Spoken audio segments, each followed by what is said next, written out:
Assalamualaikum warahmatullahi wabarakatuh. Halo semuanya teman-teman, selamat malam, selamat datang kembali di channel kesayangan kita, channel Ilo Ekstrim. Dan dimanapun teman-teman berada, semoga teman-teman selalu dalam keadaan sehat walafiat tanpa kekurangan satu apapun, amin, amin ya robbal alamin. Pada kesempatan yang baik ini kami akan membawakan satu kisah dari penulis favorit kita semua, yaitu Dani SBR. Wow, dan kisah warung kopi Bang Doni. Oh, kisah yang paling ditunggu-tunggu banget dan kisahnya keren pakai banget di episode kali ini. Tapi sebelum kita masuk ke dalam kisahnya, buat teman-teman mungkin yang belum subscribe, bisa diklik dulu tombol subscribe, jangan lupa lonceng notifikasinya dinyalakan agar teman-teman selalu mendapatkan notifikasi dari konten-konten yang akan kami upload di setiap harinya. Dan kami juga ingin mengucapkan terima kasih ya kepada seluruh teman-teman yang sudah selalu setia mendukung channel kami, yang sudah selalu hadir di setiap harinya. Karena teman-teman kami selalu bersemangat berkarya setiap harinya. Dan gak pakai berlama-lama lagi, ayo siapin kopinya, siapin cemilan, langsung saja kita masuk ke dalam kisahnya. Mode horor on! Pertarungan terakhir di tanah Banten.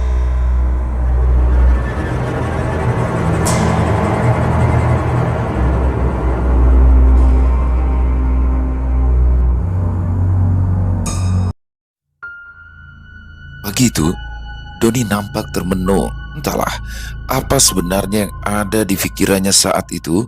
Padahal Doni kini telah mendapatkan alamat tempat tinggal Aki Dudung, sehingga ia bisa mendatangi orang yang selama ini menerornya. Namun rupanya ada yang mengganjal di pikirannya, yaitu bagaimana Doni mendapatkan izin dari ibunya untuk menyambangi rumah Aki Dudung. Mendapati sahabatnya yang sedang termenung, Gembul pun datang menghampirinya. Bang Doni pagi-pagi kok udah bengong aja sih bang? Memangnya abang lagi mikirin apaan sih? Tanya Gembul yang penasaran. Bul, gue bingung ini. Alamat Aki Dudung kan kita udah dapet ini ya. Lah terus gue izin sama mama bagaimana ya? Ucap Doni bingung. Loh, kok gitu aja bingung sih bang? Yang ngomong aja bang. Bilang aja abang mau nyamperin orang yang selama ini udah neror abang gitu.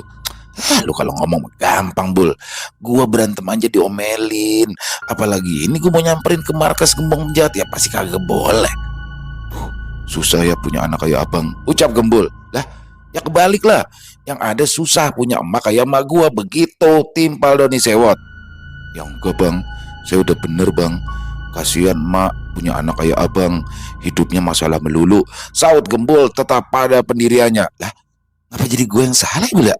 Kan lu tahu semuanya asal muasalnya bagaimana ampe tuh si aki-aki noror gua. Ngapa gua mulu yang lu salahin?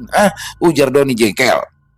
Ya kalau itu saya tahu juga bang, tapi ucapan orang tua itu nggak boleh dilawan bang, apalagi disalah-salahin. Apa abang nggak takut kualat? Emang abang mau jadi maling kandang, ntar abang berubah jadi batu loh, ucap Gembul mencoba menasihati. Maling kandang? Kandang ayam kali, malin kundang oon. Dah gue males ngomong sama lu, serimpet mulu, tahu Doni sambil meninggalkan Gembul masuk ke dalam rumah. Di dalam rumah, Doni masih bingung untuk mencari cara demi bisa mendapatkan izin dari ibunya. Ia memutar otak agar bisa pergi menghampiri Aki Dudung. Tanpa terasa, hari sudah menjelang siang. Udara dirasa terasa panas saat itu. Terlihat Mak Zubaida yang sedang menonton film India kesukaannya di layar televisi. Di dekatnya ada Doni yang sedang berkonsentrasi pada layar handphonenya. Iya Don, Mak lupa mau ngomong sama lu.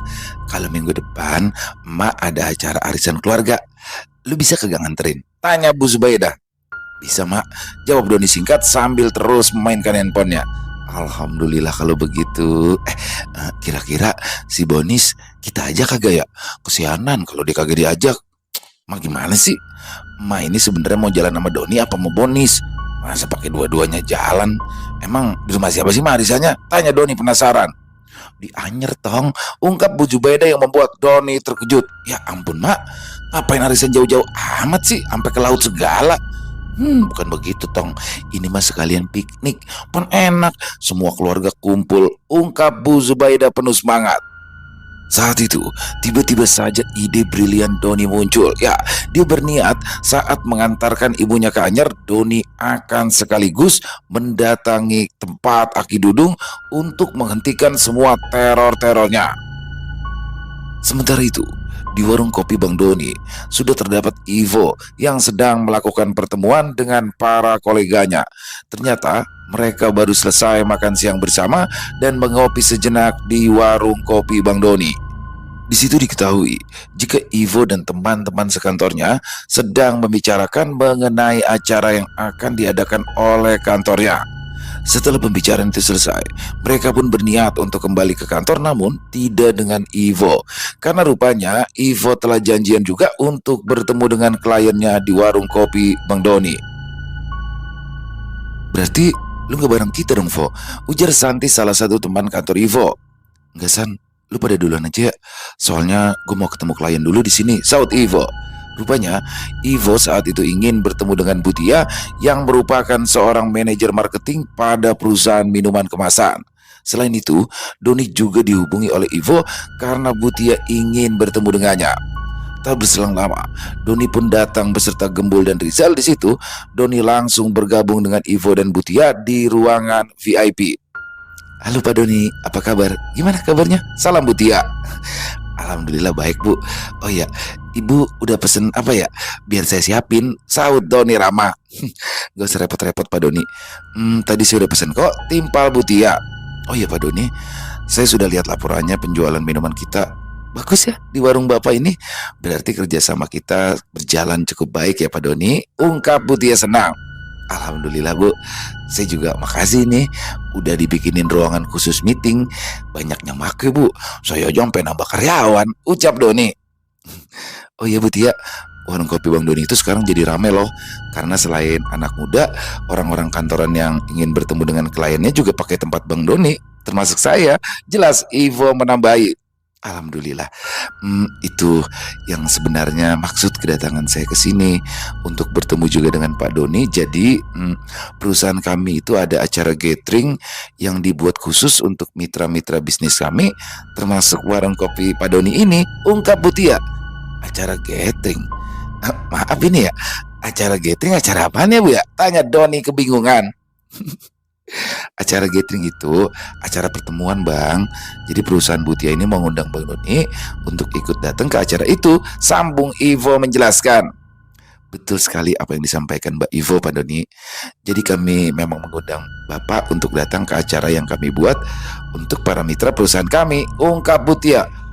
"Oh, maksudnya acara dangdutan begitu?" tebak Doni. Mendengar itu, Ivo dan Butia langsung tersenyum. "Iya Pak, mungkin itu salah satunya ya. Tapi selain itu kita juga ada jamuan makan dan fasilitas menginap. Karena kebetulan kita akan mengadakannya di luar kota," jelas Butia. Kemudian Butia menambahkan jika acara yang digelar oleh perusahaannya itu akan diadakan di Pantai Anyar. "Anyar? Lah, sama ya sama acaranya emak saya Bu ya.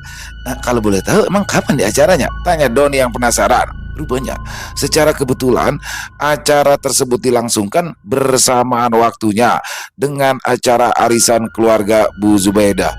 "Waduh, barengan sama acara arisan mak saya ya," ungkap Doni. Namun di sini Butia menjelaskan jika Doni tak harus mengikuti keseluruhan acara Butia dan hanya mengharapkan Doni datang menyempatkan untuk menerima dia dari perusahaannya.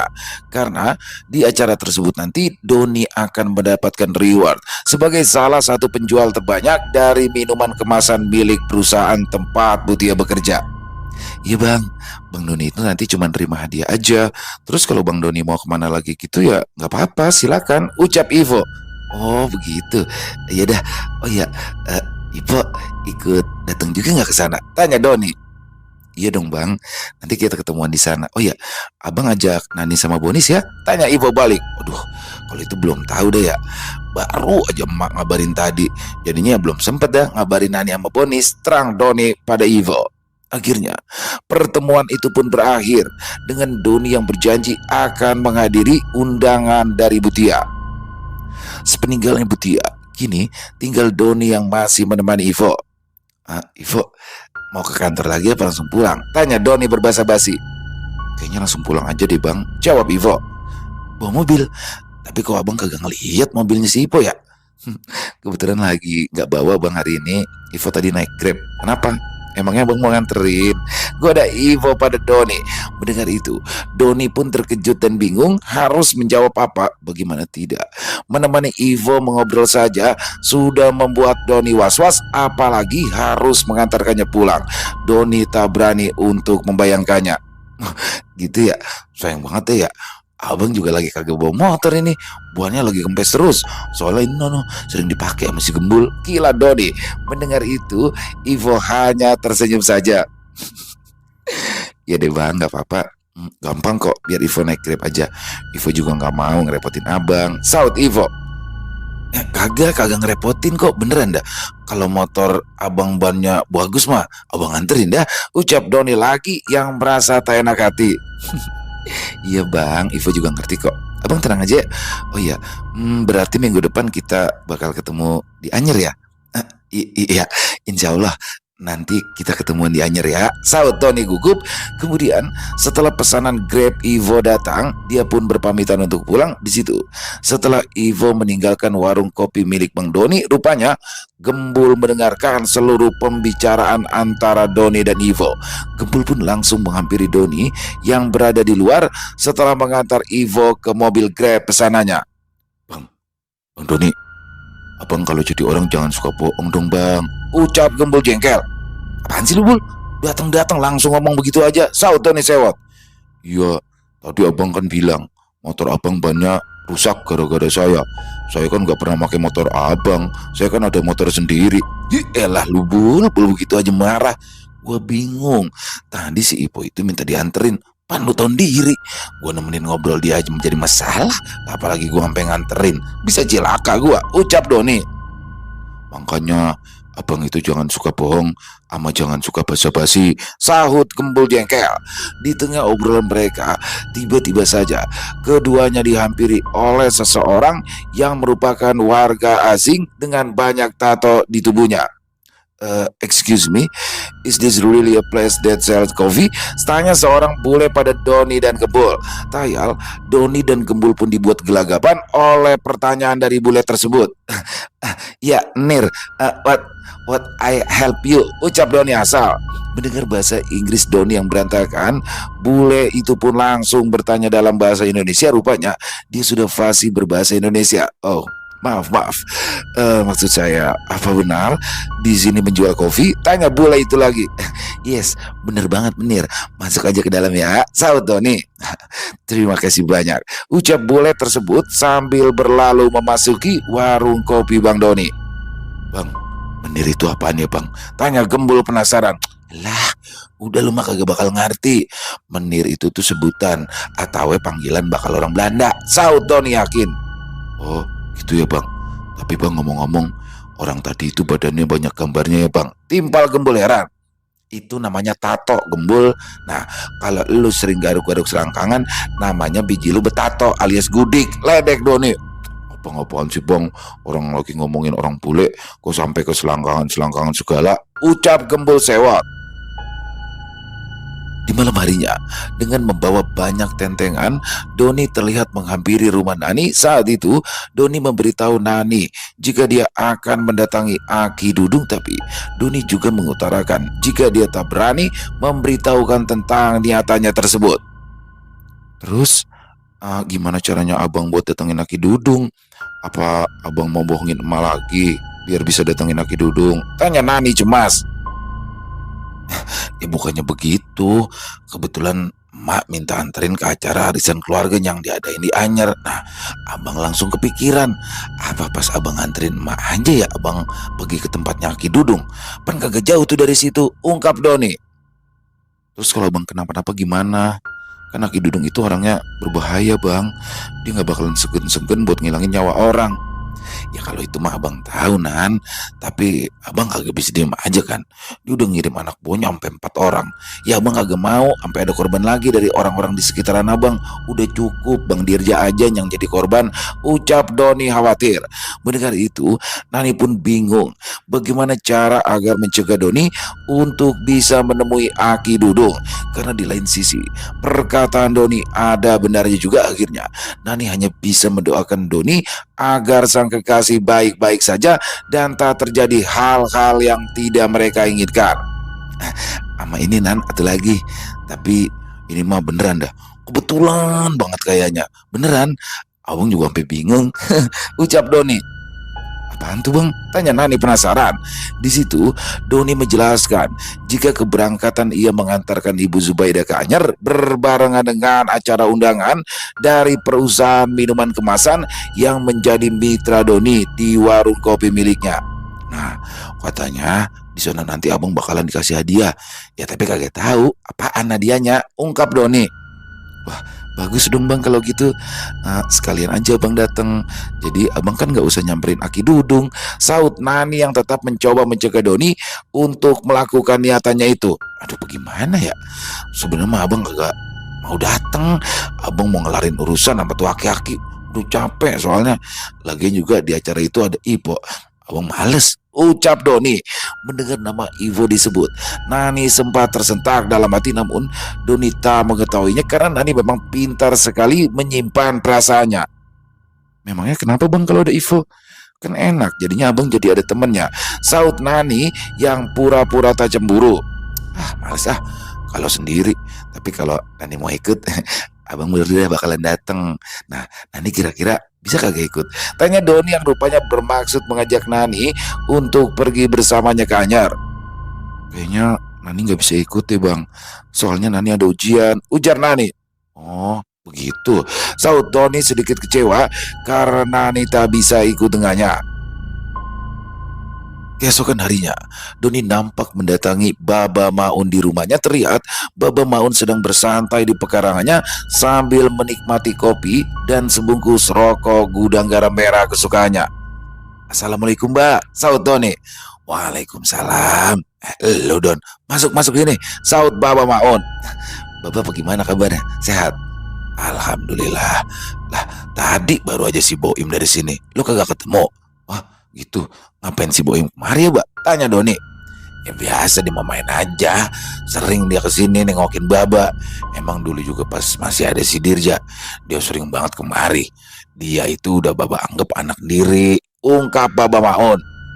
Iya mbak, saya mau ngasih tahu ini, minggu depan saya rencananya mau nyamperin rumahnya Aki Dudung tuh, gurunya si Kebot. Saya udah capek mbak, diteror mulu sama dia. Lagian kalau dia ngirim anak buahnya lagi, saya takut bakalan ada korban yang jatuh lagi, ujar Doni mencoba menjelaskan kedatangannya saat itu. Mendengar itu, Baba Maun terlihat termenung. Ya, rupanya dia teringat akan almarhum anaknya Dirja yang menjadi korban akibat ulah Aki Dudung. Don, Baba minta maaf ya, gara-gara Dirja lo sampai begini, ucap Baba Maun sedih. Lah, Baba ngapain minta maaf ya? Lah Baba mah kagak salah, apalagi Bang Dirja. Emang udah suratan saya, Mbak, kudu berhadapan sama Aki Dudung. Ya sekarang saya harap Baba jangan ada pikiran kayak gitu lagi ya. Doni minta doanya aja, biar Doni bisa nyelesain semuanya, pinta Doni pada Baba Maun. Iya Don, iya, pasti gua doain. Emangnya kapan rencananya lu mau nyamperin dia? Sabtu ini mbak, sekalian saya mau ngantrinya arisan keluarga di Anyer. Lah ngapain lu pakai segala ngajak mak lu Doni? Tanya Baba Maun keheranan. Anu mbak, soal lu dengan cara begini doang saya bisa nyamperin Aki Dudung. Kan Baba tahu mak paling larang kalau Doni berantem. Lah apalagi ini nyamperin gembong penjahat. Lah untungnya mak ada acara di Anyer yang jadi deket tuh sama rumahnya Aki Dudung. Terang Doni menjelaskan rencananya. Gue jadi heran sama mak lu Don. Lah heran ngapa ya mbak? Tanya Doni penasaran. Ya gue heran, ngapa sih dia ngelarang lu bakal berantem? Apalagi ini pernah ada urusannya sama keselamatan lu juga. Padahal Maya, setahu gue, Malu tuh bukan orang sembarangan. Dia pun anak Haji Madali, Jawara Kesohor. Makanya Malu bisa kawin sama Babalo. Soalnya Engkong Bodong yang minta buat ngurusin Babelo. Babelo dulu tuh kagak takutnya. Siapa aja diajak berkelahi. Engkong Bodong sampai puyeng. Pasti aja tiap hari ada masalah. Nah alhamdulillah tuh, pas habis kawin sama Malu, Babelo berubah jadi kalem. Ungkap Baba Maun menceritakan sejarah tentang keluarga Doni. Oh gitu ya be. Mas saya gak pernah cerita begitu ya, saud Doni terkejut kala mendengar cerita mengenai keluarganya. Ya lu lagi, yang ngapain yang kayak begitu ceritain sama lu? Pan itu mah urusan orang dulu. Lu juga agak perlu tahu sebenarnya timpal Baba Maun. Sementara itu, di tempat yang berbeda, terlihat Nani dan Boni sedang berada di kantin kampus untuk makan siang. Nis, kamu nanti ikut ke Anyer nggak? Tanya Nani. Enggak tuh kayaknya kak, soalnya kan Bonis ada ujian. Biar aja Bang Doni yang nemenin. Mak, jawab Bonis. Kamu tahu kalau Bang Doni kesana nggak cuma nganterin Mak aja, tapi ada urusan lain. Urusan lain? Urusan apaan sih kak? Tanya Bonis yang penasaran di situ. Nani pun menceritakan tentang rencana Doni untuk mendatangi kediaman Aki Dudung pada Bonis. Kakak jadi bingung Denis. Sebenarnya kakak nggak mau kalau abang nyamperin orang itu. Kakak tuh takut kalau Bang Doni kenapa-napa. Tapi kata Bang Doni orang itu kalau nggak disamperin masalahnya nggak bakal selesai-selesai. Katanya Bang Doni juga takut kalau sampai ada korban yang jatuh lagi. Makanya kakak nggak bisa ngelarang abang. Ungkap Nani sedih. Bonis juga jadi ikutan pusing deh. Tapi Bonis nih harus ngasih tahu Emak juga nih kak, biar Emak juga harus tahu masalah ini. Saud Bonis. Keduanya nampak terlibat dalam obrolan mendalam ketika membicarakan tentang rencana Doni yang akan mendatangi kediaman Aki Dudung. Namun yang tidak diketahui Bonis, rupanya Nani juga menyimpan kekhawatiran yang lain ya. Sosok Ivo rupanya sedikit merisaukan dirinya kala itu. Beberapa hari kemudian, di sore hari, nampak warung kopi Bang Doni terlihat ramai seperti biasanya. Terlihat Sindu, Gembul, serta Rizal sibuk melayani para tamu yang datang ke tempat itu. Setelah agak lengang, ketiganya pun nampak mengobrol di depan meja kasir. Sindu, Rizal, saya Sabtu ini nggak masuk ya. Saya mau nganter Bang Doni keluar kota, ucap Gembul. Mau kemana Mas Gembul? Saya nggak diajak-ajak nih, tanya Rizal. Ya kalau kamu diajak, yang bantuin Sindu di sini siapa Jal? Kamu mah pikirnya jalan-jalan mulu. Ini itu ada urusan darurat, timpal Gembul. Mau nyamperin gurunya ceweknya Mas Rizal ya? Ucap Sindu sambil melirik ke arah Rizal. Buset, dia bukan cewek gua. Mana ada cewek banting cowoknya? Ajis gua, saut Rizal sewot. Bercanda Zal, lu gitu aja baper. Ucap Sindu yang kini sudah mulai bisa bercanda dengan Rizal. Sudah, pokoknya nanti kamu berdua yang bener ya kalau saya nggak ada. Setelah Gembul mengingatkan Sindu dan Rizal. Tak lama kemudian, Doni pun tiba sambil membawa tentengan berupa cakwe dan gorengan untuk ketiga karyawannya. Doni nampak celingukan saat berada di dalam warungnya. Abang nyari siapa sih? Datang-datang kok kayak maling motor begitu? Tanya Gembul. Suwe lu. Ini tadi gua di WA sama si Ipo. Katanya dia lagi mau kemari. Lah, terus itu tentengannya buat Mbak Ipo juga begitu? Sindir Gembul. Oh iya, ini mah biasa buat lu bertiga. Gue nyari Ipo nih Bul. Dia ada kagak sih? Mbak Iponya belum datang bang. Ya udah, sini gorengannya. Katanya buat kita, tapi masih dipegangin terus. Sindir Gembul lagi. Ya iya sabar, ngapa Bul, sabar. Lu mah kalau ngeliat makanan bawaannya kagak sabaran pisan, saut Doni sewot. Tak lama kemudian Ivo pun tiba dan menyapa Doni beserta yang lainnya. Kemudian Doni langsung menghampirinya. Ada apaan nih Po ya? Tadi WA saya, Romana penting amat ini, tanya Doni penasaran sambil tersenyum. Ivo langsung mengajak Doni untuk duduk bersamanya. Kita duduk dulu ya bang. Mas Gembul, Ivo minta cappuccino dong satu, ucap Ivo sambil mengalihkan pandangannya pada Gembul. Di situ ternyata Ivo ingin memberikan surat undangan catering yang dititipkan Butia padanya. Ini bang, Ivo itu pengen ngasih undangan catering. Tadi Butia kebetulan datang ke kantor ngasih undangan. Nah, buat Bang Doni dititipin ke Ivo, ungkap Ivo yang langsung memberikan surat undangan tersebut kepada Doni. Ketika melihat undangan tersebut, Doni sempat terkejut karena secara kebetulan juga lokasinya sama dengan lokasi villa yang disewa oleh keluarga besar Bu Zubaida. Pesona Krakatau. Ini mah tempatnya sama tempat yang disewa sama keluarganya emak, ucap Doni sambil membaca surat undangan yang diberikan padanya. Loh, Pas berarti dong bang, kita di area yang sama. Timpal Ivo yang terlihat senang. Iya ya, kok bisa kebetulan banget begini? Saud Doni dalam hatinya. Doni begitu merasa sial. Bagaimana tidak? Sebenarnya Doni berniat untuk tidak menghadiri undangan dari Butia karena Doni ingin segera menyelesaikan urusannya dengan Aki Dudung. Satu hari sebelum keberangkatan Doni ke Anyer, terlihat Aki Dudung yang berada di kediamannya mendapatkan informasi jika Doni akan mendatanginya. Entahlah dari mana dia mendapatkan informasi tersebut, namun bukannya khawatir, Aki Dudung terlihat tersenyum karena sepertinya Aki Dudung sangat yakin jika dirinya nanti bisa mengalahkan Doni. Telepon dari siapa Ki? Tanya Kebot pada gurunya. Besok anak bawa kencur itu mau datang ke sini, jawab Aki Dudung. Terus apaan rencana Aki bakal dia? Darman, apa kamu pernah dengar musuh Aki yang datang ke sini bisa keluar hidup-hidup? Sentak Aki Dudung emosi. Kalau itu mas saya tahu Ki, ya tapi saya mau ngingetin aja Ki, kalau nih anak bukan anak sembarangan. Saya udah pernah ngadepin dia soalnya, ucap Kebot mencoba memperingati gurunya. Mendengar itu, tapelak Aki Dudung pun langsung emosi seketika. Kebot mendapat tamparan keras dari Aki Dudung. Plak! Kurang ajar kamu man. Kamu itu ngeremehin saya. Apa kamu pernah dengar kalau saya pernah kalah? Sentak Aki Dudung yang langsung membuat Kebot ketakutan dan langsung meminta maaf. Keesokan harinya, di tempat yang berbeda, pagi-pagi sekali terlihat Doni telah bersiap-siap untuk berangkat menuju Anyer. Semua barang-barangnya yang akan dibawanya pun sudah dimasukkan ke dalam mobil. Saat itu, Dani dan Gembul sudah berada di luar rumah, sedangkan Bu Zubaida masih di dalam karena belum selesai berdandan. Mak, ayo ngapa mak? Udah siap semua ini, teriak Doni dari luar. Akhirnya Bu Zubaida pun keluar. Tak lama kemudian, mereka bertiga pun segera berangkat menuju tempat tujuan mereka. Di tengah perjalanan, ada yang berbeda dengan Bu Zubaida. Ya, ia banyak berdiam diri, tak bersuara, perilakunya tak seperti biasanya di mana Bu Zubaida dikenal selalu saja berkelakar di setiap saatnya. Apalagi momen ini adalah momen yang indah di mana Bu Zubaida akan menghadiri acara arisan keluarganya yang tentunya berisi sukacita di dalamnya. Melihat itu, Doni pun menjadi gusar. Dia khawatir jika ibunya sedang sakit.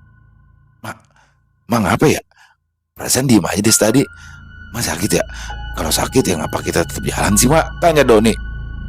Mak lagi kagak sakit, mak cuma lagi malas ngomong aja, saud Bu Zubaida. Mak udah sarapan belum? Jangan-jangan mak masuk angin lagi, saud Doni cemas. Agak, mak lagi kagak nafsu makan, jawab Bu Zubaida ketus. Mendapati itu, Doni pun menjadi bingung. Ada apa dengan ibunya saat itu? Namun, rasa cemasnya berubah ketika ia melihat Gembul yang duduk di sampingnya sedang tertidur. Gembul, buseng deh ya. Lu ngapa kalau di mobil mata lu rapet mulu ya? Gertak Doni sewot. Wah, udah nyampe ya bang, saut Gembul. Udah nyampe pala lu peang. Lu itu kudunya nemenin gua ngobrol gembrot. Mak lagi diem aja ini, ucap Doni. Akhirnya dengan perasaan jengkel, Gembul pun terpaksa menemani Doni selama di perjalanan. Setelah berjam-jam lamanya, mobil yang membawa mereka bertiga pun hampir sampai di tempat tujuan. Bul, udah mau nyampe ini. Lah ini Blengkok di mana ya? Tanya Doni. Blengkok apaan ya bang? Tanya Gembul bingung. Belok, Blengkok tuh belok. Nah, kalau muka lu tuh blok, kayak jalanan belum diaspal, saut Doni sewot. Kenapa sih bang? Kalau saya dikit-dikit nanya, pasti dikatain mulu sama abang. Timpal Gembul jengkel. Udah lu jangan ngomong aja. Lihat itu di map. Kita beloknya di mana ini? Iya bang, ini juga lagi lihat saya bang. Yah elah kan Bul, kelewatan kan. Itu kita di map, kita disuruh muter balik. Lu gimana sih? Hardik Doni sewot. Ini jaringan yang lemot bang, kartunya pakai M3, gila Gembul. Setelah itu akhirnya mereka pun tiba. Terlihat sebuah resort yang cukup mewah. Rupanya itulah yang menjadi tempat tujuan mereka. Segera Doni mencari villa yang telah disewa oleh keluarga besar Bu Zubaida sebagai tempat menginapnya. Setelah ketemu, Bu Zubaida nampak berbaur dengan keluarga besarnya. Gembul melihat di situ sudah terdapat banyak orang yang merupakan para anggota keluarga besar dari Bu Zubaida. Bang, ini kita tidur di mana ya bang? Tanya Gembul. Lu baru nyampe udah mikirin tidur. Noh, lu mending rebahan di pasir biar disangka kudanil. Kita itu kemari bukan mau pelesiran. Kita itu mau ke rumahnya Aki Dudung. Gembul, bisik Doni. Ya bukannya begitu bang. Memangnya abang mau ke tempat Aki Dudungnya sekarang? Nanti kalau emak curiga bahaya loh bang. Lah, gue tahu. Lu mau tidur dulu kan? Alah, lu jangan kebanyakan tidur Bul. Nanti kena gula lu. Ucap Doni. Di situ Gembul tidak mengetahui jika Doni sebenarnya telah mendapat satu kamar hotel di resort tersebut. Setelah membawa tas ke kamarnya, Gembul terlihat lega dan senang. Dia pun langsung beristirahat dan tertidur di kamar tersebut. Melihat kelakuan sahabatnya itu, Doni pun menggerutu. Bener-bener ya nih orang ya, kagak boleh gerakan dikit, bawaannya mau rubahan mulu. Kesel gue lama-lama bawa lu. Wah, kita tuh harus menghemat energi bang. Kan nanti malam kita mau ke tempat yang Aki Dudung. Jadi kita harus istirahat dulu bang. Ucap Gembul sambil mulai menutup kedua matanya. Kena suntuk dan tidak bisa memejamkan matanya, Doni pun bingung mau kemana. Akhirnya Doni pun langsung menelpon Nani untuk memberitahukannya jika ia telah sampai di tempat tujuan. Tapi sial, panggilannya tidak bisa terhubung dengan Nani. Rupanya sinyal di handphonenya tidak ada. Sambar geledek nih sinyal. Gue pan baru isi pulsa tadi, suwe banget. Umpat Doni dalam hati. Karena bingung harus kemana, akhirnya Doni memutuskan untuk keluar kamar dan berniat melihat-lihat pemandangan pantai seorang diri. Sesampainya di bawah, Doni sempat berdiam diri sambil melihat pemandangan indah di depannya. Namun tiba-tiba saja ia merasa ada yang memegang lengannya dari arah belakang. Doni, tegur seorang wanita sambil memegang tangan Doni. Doni pun kaget, langsung memalingkan pandangnya ke belakang. Di situ Doni baru menyadari jika di dekatnya kini sudah terdapat seorang wanita cantik dengan kaos putih dan selendang pantai yang mengalung di pinggangnya serta kacamata hitam yang dipakainya membuat sesaat Doni tak mengenalinya. Namun setelah mencium aroma wangi yang cukup familiar, akhirnya Doni pun langsung berkata, "Ibu." Ya, rupanya itu adalah Ivo. Wajar saja jika Doni sempat pangling karena saat itu Ivo berpenampilan berbeda. Dia nampak seksi, apalagi wajahnya pun cukup menggoda dengan bibirnya yang merah merona, akan membuat semua pria menjadi terlena. "Bang Doni, abang sampai kapan?" tanya Ivo. Baru aja," jawab Doni singkat. Terus yang lain kemana? Katanya kan sama emak kesininya." "Ya itu mah udah dipila, lagi ngumpul sama keluarga yang lain. Terus kalau si Gembul mah lagi molor itu di kamar hotel." "Iya, kamar kita sebelahan loh bang. Nanti malam abang ke kamar ya. Kebetulan Ivo sekamar sama Santi, teman kantor. Ivo bawa cemilan banyak. Sekalian ajak Mas Gembul ya, dia kan suka ngemil," ujar Ivo penuh semangat. "Ya, insya Allah ya Pok," saut Doni gugup. "Bang Doni lagi ngapain di sini sendirian?" "Ini lagi lihat-lihat pemandangan aja. Bosan di kamar." "Kebetulan juga dong. Ivo juga mau jalan-jalan ke pantai. Temenin Ivo ya," ajak Ivo semangat sambil menarik tangan Doni untuk berjalan menyusuri pantai di sana. Mendapati perlakuan itu, Doni pun tak bisa mengelak karena dia merasa tak enak hati pada Ivo jika harus menolak ajakannya. Akhirnya mereka berdua pun menyusuri bibir pantai yang indah tersebut. Sebenarnya saat itu Doni merasa tak nyaman ketika dirinya harus berjalan berduaan dengan Ivo karena selain sosok Ivo yang menjadi pusat perhatian para lelaki yang berada di sana, Doni juga merasa bersalah pada Nani karena seakan ia sedang mengkhianati cintanya. Walaupun hanya sekedar menemani Ivo berjalan, tak lebih. Namun itulah Doni, terkadang dia mengorbankan perasaannya karena tak ingin membuat orang lain kecewa. Tak terasa, cukup lama mereka berdua menyusuri pantai hingga terlihat jika sebentar lagi langit akan berubah gelap ditelan oleh malam yang sebentar lagi datang. "Wah Pak, udah mau maghrib ini. Kita baliknya ke hotel," ajak Doni. "Iya bang, sekalian Ivo juga mau mandi," saut Ivo. Setelah itu mereka pun berjalan menuju hotel. Dan setelah berada di depan kamarnya masing-masing, Ivo kembali mengingatkan Doni mengenai acara gathering dan jamuan makan malam. "Bang, nanti jangan lupa ya, jam 7:30 acaranya," ucap Ivo mengingatkan. Iya Pok, iya," jawab Doni singkat sambil menganggukkan kepala. Di dalam terlihat Gembul yang sedang menyaksikan televisi sambil berbaring di atas kasur. Dari mana bang? Tanya Gembul. Doni tak langsung menjawab. Dia langsung duduk di kursi seakan Doni baru merasakan sebuah siksaan batin yang menggeluti hatinya. Abang kenapa ya? Kok abang kayak habis ngelihat hantu begitu mukanya? Tanya Gembul lagi. Iya nih, gua habis ngeliat hantu siluman kebo. Jawab Doni asal. Loh, di mana bang? Barusan nih di kamar tuh silumannya lagi tiduran tuh sambil nonton TV. Sindir Doni. Oh, abang mah suka begitu. Kalau ditanya serius suka nyeleneh jawabnya. Saut Gembul jengkel. Bul, buruan yuk. Perasaan gua kagak betah banget dari mari dah. Gue pengen buru-buru ngelarin urusan sama Ki Dudung. Tuh, mana ntar kudu ngadirin acara nyebut dia lagi. Males banget gua. Ya, handphone gua mana ya? Gue belum ngabarin Nani nih kalau udah sampai. Dulu tadi sinyal jelek banget. Gue mau nelpon dia, ujar Doni. Seketika Doni pun langsung meraih handphonenya dan mencoba untuk menelpon Nani lagi. Namun lagi-lagi handphonenya tak mendapatkan sinyal. Mau tak mau, Doni pun meminjam handphone Gembul untuk menghubungi Nani. Ketika berhasil, Doni merasa lega setelah mendengar suara pujaan hatinya. Di situ Doni menceritakan jika dirinya sudah sampai di tempat tujuan. Setelah menelpon Nani, suasana hati Doni pun berubah menjadi riang. Kini dia kembali bersemangat untuk menyelesaikan urusannya pada Aki Dudung saat itu. Selesai melaksanakan ibadah sholat maghrib, Doni dan Gembul menghampiri Bu Zubaida di vilanya yang terletak tak jauh dari hotel tempat Doni menginap. Doni melihat ibunya yang begitu bahagia ketika berada di tengah keluarga besarnya.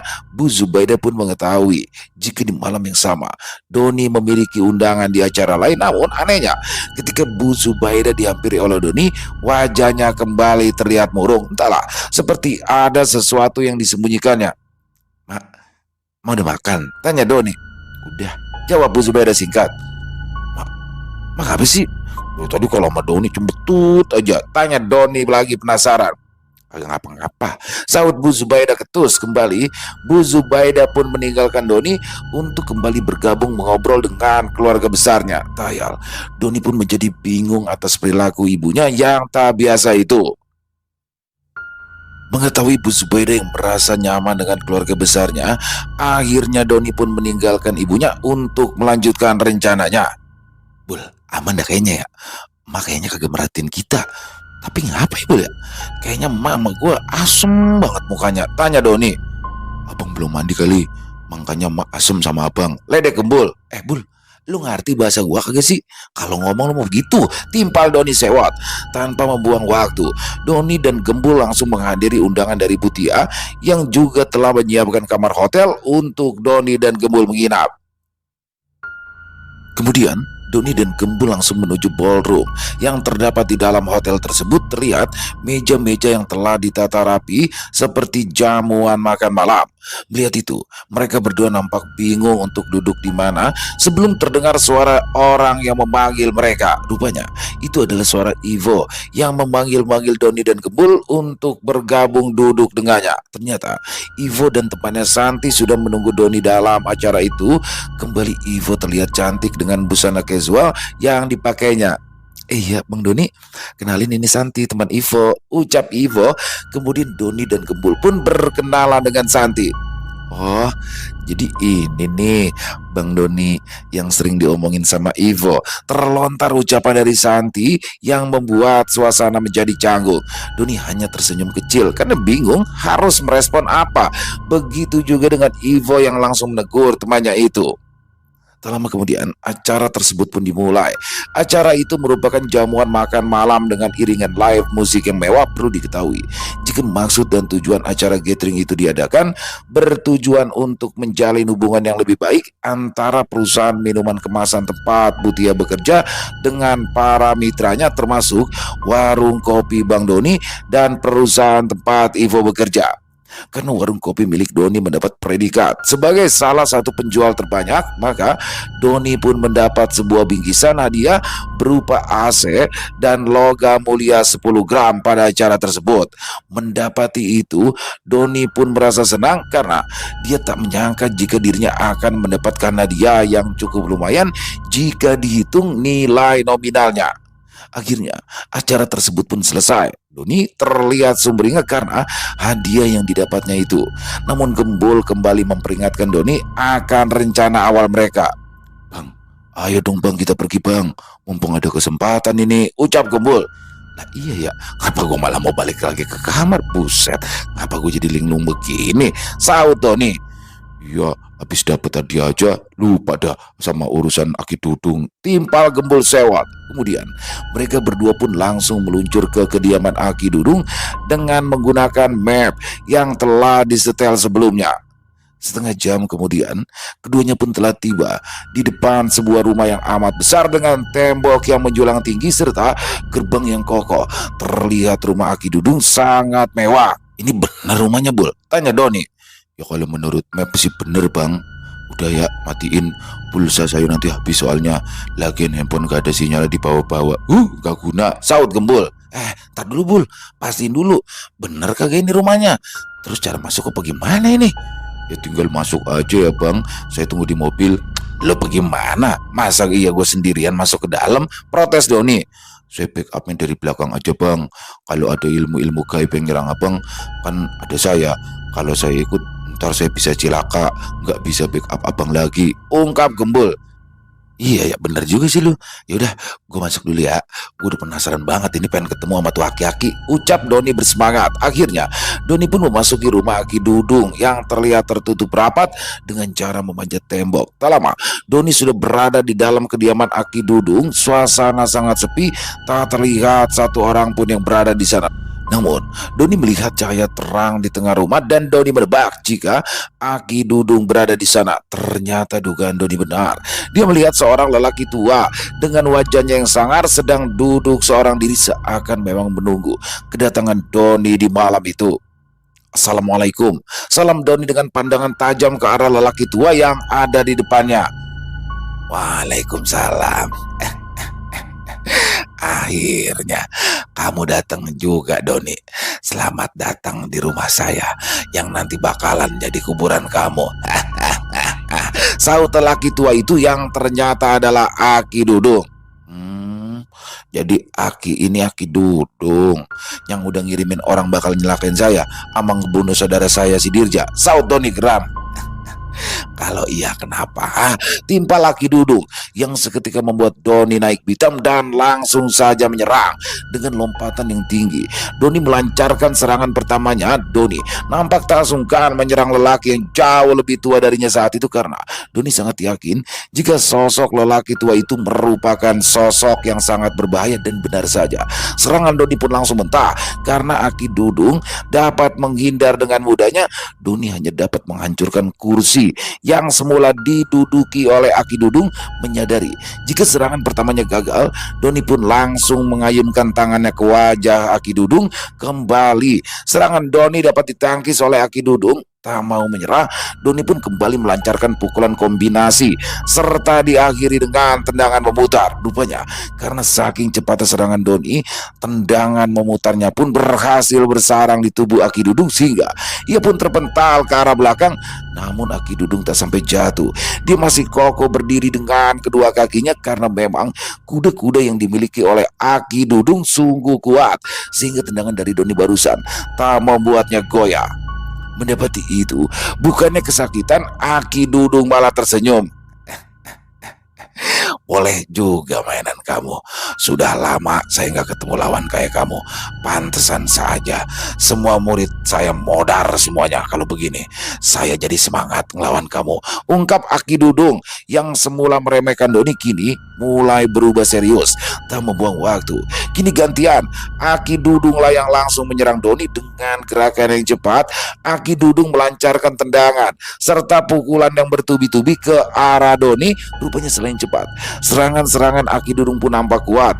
Hal itu sangat dirasakan oleh Doni. Kalau boleh jujur, tampilan dari Aki Dudung sungguh menipu lawannya. Bagaimana tidak, sosok yang sudah berumur tersebut sungguh bertolak belakang dengan kemampuannya. Serangannya sungguh cepat dan kuat sehingga Doni pun harus berkonsentrasi tinggi dan tak boleh lengah saat menghadapi Aki Dudung. Tak lama setelah membaca peta kekuatan antara mereka, kembali keduanya melakukan kontak fisik untuk saling melumpuhkan. Terlihat Doni dan Aki Dudung terlibat dalam sebuah pertarungan hebat. Berbagai macam pukulan serta tendangan yang dihasilkan oleh jurus-jurus yang mereka keluarkan nampak tersaji begitu apik ditampilkan oleh mereka berdua. Pertarungan tersebut terlihat seimbang sehingga sulit untuk menentukan siapalah yang paling unggul. Aki Dudung walaupun sudah berumur tapi tak terlihat rasa lelah di wajahnya, malahan ia semakin tambah beringas ketika menghadapi Doni di malam itu. Hampir setengah jam lamanya Doni dan Aki Dudung saling bertukar pukulan maupun tendangan. Namun tiba-tiba di situ Aki Dudung merasakan kejanggalan pada lawannya tersebut. Ya, semakin lama gerakan Doni bukannya semakin melambat, malah justru semakin cepat, sehingga pada suatu momen Doni berhasil memukul wajah Aki Dudung yang membuat seketika hidung Aki Dudung mengeluarkan darah segar. Tidak hanya itu, serangan-serangan yang Doni berikan dirasakan Aki Dudung bertambah kuat, tak seperti lawan-lawan yang pernah dihadapi sebelumnya. Sekarang tangan beserta kaki Aki Dudung sudah mulai merasa sakit karena harus menangkis semua serangan-serangan dari Doni. Dan kini Aki Dudung baru menyadari jika Doni bukanlah lawan sembarangan dan ia tak ingin gegabah dalam menghadapi musuhnya kali ini. Namun karena jam terbangnya yang tinggi, Aki Dudung tak terlihat panik ataupun gelisah. Rupanya Aki Dudung memiliki rencana cadangan untuk menghadapi Doni. Saat keduanya bertatapan dan bersiap untuk melancarkan serangan berikutnya, tiba-tiba saja tubuhnya tak bisa digerakkan kembali, begitu juga mulutnya tak bisa berucap apa-apa. Ya, ternyata Aki Dudung melancarkan serangan ilmu pengikat raga yang pernah Doni terima dari ketiga muridnya. Namun di situ Doni nampak tenang karena sudah ada gembul yang akan menolongnya. Tapi aneh, tubuh Doni tak kunjung bisa digerakkan, sehingga dia pun langsung menerima pukulan yang cukup kuat dari Aki Dudung. Tak ketinggalan, sebuah tendangan Aki Dudung telak mengenai wajahnya sehingga Doni langsung terjungkal. Gendut, ngapa gue belum bisa gerak ini, gumam Doni dalam hati. Melihat itu, Aki Dudung tertawa lepas melihat Doni yang berusaha melepaskan ikatan gaib yang membelenggunya. Kenapa? Kenapa anak muda? Kamu gak bisa bergerak ya? Teman kamu yang gendut itu sekarang gak bisa nolongin kamu lagi kan? Ucap Aki Dudung yang membuat Doni terkejut. Doni pun merasa cemas pada keselamatan sahabatnya itu ternyata benar. Tak lama kemudian, gembul pun dihadirkan oleh Aki Dudung yang saat itu telah dilumpuhkan oleh beberapa anak buahnya. Namun yang membuat Doni tak kalah terkejut, dia melihat sosok Boim yang kini telah menjadi anak buah dari Aki Dudung. Ya, Boim yang merupakan bekas anak buah dari mendiang Tirja dan menjadi ketua dari kelompoknya, kini berkhianat dengan menjadi mata-mata bagi Aki Dudung. Selama ini Boim telah bersandiwara, ia berpura-pura berada di pihak Doni. Rupanya Boim memiliki ambisinya sendiri. Kenapa Doni? Kamu kaget? Ada Boim di sini. Asal kamu tahu, bukan aku yang mau saudaramu itu mati, Dirja, tapi dia yang meminta supaya saudaramu Dirja modar. Soalnya dia pengen ngegantiin Dirja untuk menjadi ketua. Urusan saya mah cuma sama kamu. Saya nggak peduli sama yang lain, ungkap Aki Dudung. Mengetahui kebenarannya, Doni terlihat emosi. Darahnya mulai mendidih karena mengetahui jika ternyata pembunuh saudaranya yang sebenarnya itu adalah Boim. Namun semua itu nampak sia-sia karena Doni masih belum bisa melepaskan belenggunya. Ya, ilmu pengikat raga yang dilancarkan oleh Aki Dudung begitu kuat rasa. Gimana? Sudah puas kamu Doni? Sekarang kamu tinggal berdoa saja untuk menyiapkan kematianmu yang bakalan datang sebentar lagi. Soalnya kamu teh bakal ngerasain pukulan penghancur tengkorak milikku. Geram Aki Dudung yang mulai mengumpulkan energi untuk melancarkan pukulan pamungkas miliknya. Setelah dirasa cukup mengumpulkan energinya, Aki Dudung langsung menghentakkan kakinya ke bawah hingga menimbulkan suara yang keras menggelegar. Suara hentakan itu seakan menandakan betapa betapa kuatnya jurus yang akan Aki Dudung lancarkan pada Doni. Dengan secepat kilat, Aki Dudung pun langsung bergerak menuju ke arah lawannya sambil berteriak keras. Aki Dudung menghunuskan tangannya ke arah wajah Doni. Mendapat itu, Doni terlihat pasrah dan berharap tubuhnya mampu menerima serangan dari Aki Dudung. Namun, ketika Aki Dudung sudah berada 1 meter pada sasarannya itu, tiba-tiba saja entah dari mana datangnya sebuah tendangan telak mendarat tepat di wajah Aki Dudung. Tak pelak, Aki Dudung langsung terjungkal hebat menghantam tembok di depannya. Sampai di situ, sosok yang barusan menyerang Aki Dudung langsung menghampiri seluruh anak buah Aki Dudung yang sedang menyandera Gembul. Gerakannya sungguh cepat, begitu juga pukulannya yang kuat membuat dalam sekejap mata semua anak buah Aki Dudung dapat berhasil dikalahkannya. Alhasil, Gembul pun bisa terbebas dan langsung membacakan doa untuk bisa melepas belenggu Doni. Setelah terbebas, Doni segera mencari tahu siapa sosok yang telah menyelamatkannya, dan setelah ia mengetahuinya, Doni serasa membeku. Wajahnya seakan pucat, dia seakan tak percaya pada penglihatannya. Bagaimana tidak, rupanya sosok yang telah menyelamatkannya itu adalah ibunya sendiri, ya, Mak Zubaida. Doni tidak menyangka jika selama ini ibunya menyembunyikan kemampuannya. Terlihat Bu Zubaida begitu lincah sambil mengayunkan kedua kakinya melibas semua anak buah Aki Dudung. Pukulannya pun tak kalah kuat. Itu terbukti Boim sampai tak sadarkan diri ketika menerima pukulan darinya. Namun walaupun begitu, Doni tetap mencemaskan Bu Zubaida karena ikut bertarung melawan Aki Dudung dan anak buahnya. Mak, udah gak apa mak? Cukup mak, cukup, pinta Doni ketika melihat ibunya mengamuk. Di saat Doni lengah itulah Aki Dudung rupanya telah bangkit dan langsung menyerangnya. Untungnya Doni bisa melihat serangan itu dengan bergerak cepat menghindar dari serangan tersebut. Kini Doni kembali berkonsentrasi dalam menghadapi Aki Dudung yang tampaknya belum ingin menyerah. Tayal, Doni pun segera melancarkan kembali serangan-serangannya pada Aki Dudung. Sekarang Aki Dudung sudah mulai melemah. Itu terlihat dari banyak pukulan dan tendangan Doni dapat bersarang di tubuh Aki Dudung.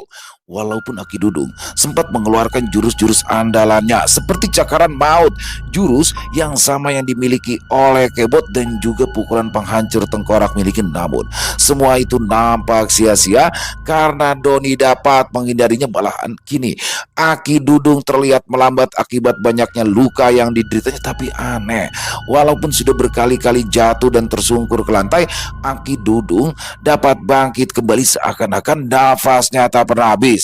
Melihat itu, Doni merasa curiga jika Aki Dudung memiliki jimat yang sama dengan jimat yang dimiliki oleh Kebot. Wajar saja jika Doni berpikir seperti itu, karena memang Aki Dudung merupakan guru dari Kebot. Bul, ini aki-aki jimatnya di mana ya? Teriak Doni bertanya pada Gembul. Waduh, nggak tahu saya bang, saya nggak ngeliat. Kayaknya ada di dalam badannya deh bang, saut Gembul yang ikutan bingung dibuatnya.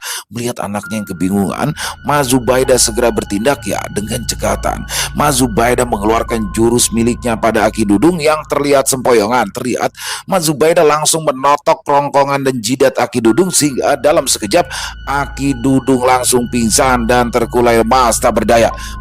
Ma, apain tuh aki-aki? Istighfar ma, jangan ngebunuh orang. Doni kagak mau ma masuk penjara, ucap Doni histeris. Lu bisa diem kagak? Mau lu mak bikin kayak dia? Hah? Teriak Bu Zubaida. Terus sekarang bagaimana mak? Duh, Doni bingung ini kalau ada yang mati. Keluh Doni putus asa. Dia itu kagak mati, cuma pingsan. Tapi pas bangun, dia kagak bakalan punya ilmu apa-apa lagi.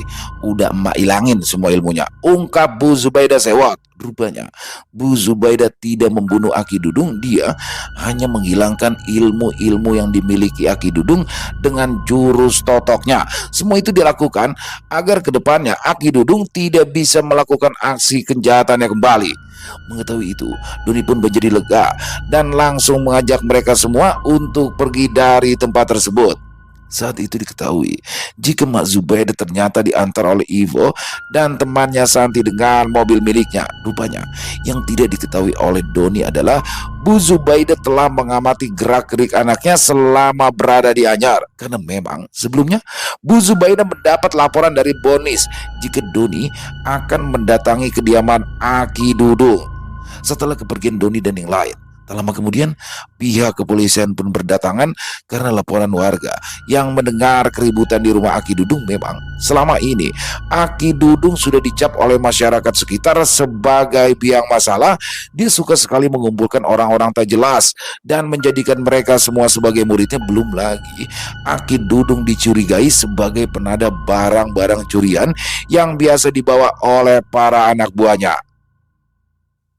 Kini, Aki Dudung pun mendapat tuduhan yang lumayan berat karena disinyalir sebagai otak di balik pembunuhan Dirja. Belum lagi pembunuhan-pembunuhan yang lain yang sebelumnya pernah ia lakukan. Keesokan harinya, dalam perjalanan pulang, Doni pun kembali bertanya pada ibunya, kenapa Bu Zubaidah menyembunyikan kemampuannya selama ini.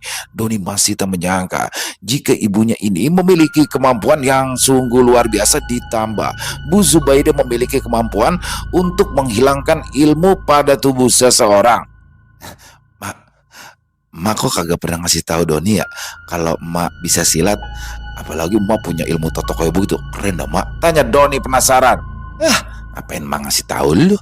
Kagak ada gunanya. Lu kagak tahu juga pan, lu mah tetap nurut sama Mak, jawab Bu Zubaidah tegas. Oh iya Mak, kata Baba Maun dulu, almarhum Babe suka berantem ya kerjanya. Tapi pas habis nikah sama Mak, Babe jadi kalem. Pasti gara-gara Mak totok ya Babe ya. Ditotok sampai berubah jadi kalem. Tanya Doni penasaran. Si Maun lu dengerin, Babe lu itu emang dasarnya orangnya kalem. Dia mah kagak bakalan mulain sebelum ada yang gara-gara. Tapi emang dasar Babe lu tuh sumbu pendek, kagak boleh pisan kesenggol dikit. Makanya engkong bodong kagak nurunin ilmunya semua ke dia. Engkong lu malah nurunin ke lu pas lu bayi. Emak sempet protes itu dulu sama engkong lu, tapi kata dia kalau lu bandel, emak disuruh ngilangin semua ilmu lu. Soal engkong bodong tahu kalau emak nguasain jurus entuh, ungkap Bu Zubaidah menjelaskan semuanya. Mendengar itu, Doni pun menjadi ketakutan. Kini dia baru menyadari jika ibunya itu bukanlah orang sembarangan. Pantas saja pukulan-pukulan dari sapunya itu terasa berbeda, seolah seperti dialiri oleh tenaga dalam. Ya mah ya, sumpah dah, Doni kagak bakalan nyari masalah lagi. Doni jangan ditotok ya mak. Kalau emak lagi kebelet notok, totok aja tuh si gembrot. Halo, si Abang, totok aja mak. Soalnya saya juga udah capek nih mak ngurusin masalah Bang Doni terus. Ledek Gembul yang tiba-tiba saja ikut dalam pembicaraan. Gembrot, lu jangan ikut campur ya. Lu jangan bercanda. Sekarang mah nyeremin beneran Bul, kagak bercanda. Kalau sekarang mah, timpal Doni yang kini benar-benar takut sesungguhnya pada sosok ibunya. Akhirnya mereka bertiga pun meluncur untuk kembali ke rumah dengan membawa sebuah kenyataan jika Mas Zubaidah memiliki kemampuan yang luar biasa yang disembunyikan selama ini. Selesai. Wow, luar biasa. Kisah yang ini salah satu episode favorit saya ini sepertinya ya. Warung kopi Bang Doni. Bagaimana akhirnya Bang Doni berangkat juga nih ke Tanah Banten untuk menghadapi Ki Dudung. Dan ini nggak nyangka, bener-bener nggak nyangka. Ada dua plot twist kalau menurut saya. Yang pertama adalah bagaimana ternyata salah satu otak di balik semua kejadiannya itu adalah si Boim. Jadi mungkin buat teman-teman yang baru mengikutinya, Boim ini adalah anak buah kepercayaan Dirja, yang mana ternyata dialah yang mengakibatkan Dirja harus terbunuh karena dia berkhianat. Dia sudah mengincar posisi Dirja sebagai ketua itu ternyata sudah lama. Jadi basa-basi banget ya waktu dulu dia nawarin Doni untuk jadi ketua tuh, parah banget. Dan mungkin ya Boim juga ya yang ngasih tahu bahwa kuncinya adalah ada di Gembul itu nih. Si Gembul kan langsung dibekuk tuh setelah dia mau membackup dari luar itu. Dan yang paling plot yang paling benar-benar membuat saya terkejut adalah Mas Zubaidah. Ternyata beliau selain suka marah-marah, suka cerewet, di balik itu juga ternyata adalah anak jawara yang mana ternyata juga jago dalam hal urusan berkelahi. Pantesan Doni tuh kalau dipukulin pakai sapu, di perasaan jago ngeles nih kalau berantem di mana-mana. Tapi nggak tahu kenapa Doni kalau ayunan sapu dari Bu Zubaidah itu kayak nggak bisa dihindarin sama dia, dan itu kayak ada tenaga dalamnya. Pantesan si Doni takut banget kalau emaknya udah megang sapu. Luar biasa sekali. Mas Dani SBR keren pakai banget kisahnya kali ini. Dan yang pasti ya favorit saya sih muncul ya di sini, apalagi sempat jalan-jalan tuh sama Bang Doni di pinggir pantai Anyer. Indah banget. santai Anyer Ivo, dia jalan-jalan sama Ivo. Lagi Nani ngapain nggak ikut lagi sama Bonis? Bagus sih, Bonis kan ribet juga kalau ngajak dia. Dan Anyer ini salah satu tempat favorit saya juga ya. Memang lebih ke Karangbolong sih. Dan Pesona Krakatau saya juga pernah tuh ke situ tuh. Keren banget teman-teman tempatnya. Dan overall kisahnya keren banget Mas Dani SBR. Ditunggu lagi kisah-kisah selanjutnya untuk Bang Doni. Jangan lama-lama dong. Kalau bisa seminggu 2 kali ya warung kopi Bang Doni. Banyak nih teman-teman yang minta kalau bisa warung kopi Bang Doni seminggu 2 kali ya. Atau 2 minggu sekali, bukan ya, seminggu 2 kali, pokoknya seminggu 2 kali. Ditunggu ya Mas Dani SBR, dan semoga kisah barusan juga bisa menghibur teman-teman semua para pecinta penikmat horor misteri, lebih khususnya lagi kepada para subscriber dari channel Ilo Ekstrim. Buat yang punya komentar lain, yang punya pendapat lain, bisa menuliskan di dalam kolom komentar atau hanya sekedar saling menyapa. Insya Allah kami akan menjawab satu persatu. Buat teman-teman yang baru bergabung atau yang sudah lama bergabung tapi lupa, belum diklik tombol subscribe ya, ayo diklik dulu tombol subscribe-nya, jangan lupa lonceng notifikasinya dinyalakan agar teman-teman selalu mendapatkan notifikasi dari konten-konten yang akan kami upload di setiap harinya. Dan untuk channel Ilo Ekstrim ini kami upload setiap hari teman-teman ya, setiap malam jam 7 malam waktu Indonesia bagian Barat. Ya, buat teman-teman juga mungkin yang punya kisah horor misteri ya, yang diangkat dari kisah nyata, yang berdasarkan pengalaman pribadi, apabila mungkin berkenan dibawakan di channel kami, silakan bisa mengirimkannya ke nomor telepon kami yang ada di bawah sini, dan bebas dalam bentuk tulisan boleh, dalam bentuk rekaman suara boleh, pokoknya senyaman teman-teman aja. Dan buat teman-teman yang sudah mengirimkan kisah, kami ucapkan terima kasih. Dan di akhir kata, saya Ilo mengucapkan permohonan maaf apabila mungkin dalam pembawaan kisahnya ada kata-kata saya yang salah, ataupun ada kata-kata saya mungkin yang kurang berkenan. Saya mohon dibukakan pintu maaf yang seluas-luasnya. Dan sampai berjumpa lagi di konten-konten kami selanjutnya yang pasti tidak kalah ngerinya, yang pasti tidak kalah seramnya, masih bersama saya Ilo di channel Ilo Ekstrim. Salam sehat, sukses selalu untuk kita semua. Wassalamualaikum warahmatullahi wabarakatuh.